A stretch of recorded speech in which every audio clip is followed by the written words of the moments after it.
আমরা দুটি কথা শুনব।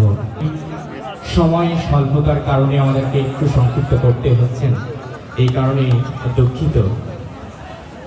আর সকলের প্রতি ক্ষমা প্রার্থী, সকলকে সুযোগ করে দিতে পারছি না বলে এ পর্যায়ে আমরা কথা শুনব জেলা মোহাম্মদ জিল্লুর রহমান, নির্বাহী প্রকৌশলী, শিক্ষা প্রকৌশল অধিদপ্তর, চাঁপাইনবাবগঞ্জ মহোদয়ের কণ্ঠে। আসসালামু আলাইকুম। খুব সুন্দর একটা খেলা উপভোগ করলাম, যার সুন্দর উদ্দেশ্যে যিনি গোলাপ কিপ্রিয়া লুলু, তার প্রতি আমার শ্রদ্ধা এবং ভালোবাসা।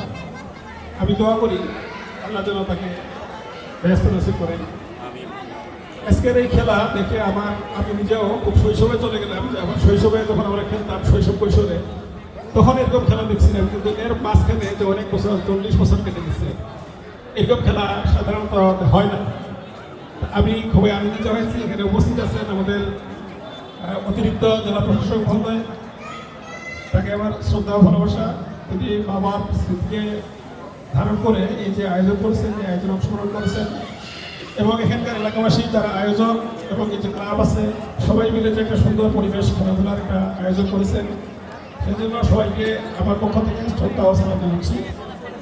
খুব মনোমুগ্ধকর, এবং আমি আশা করবো যে এই ধারাবাহিকতা থেকে যাবে, এবং আমরা হয়তো ভিডিও দেখবো। আমি এখানকার চাকরিজীবী, এখানে বেশি দিন থাকবো না, চলে যাবো, কিন্তু হয়তো দেখবো আমি যে এখানে আবার আগামী বছর খেলা হচ্ছে, এবং এটা চলতে থাকবে।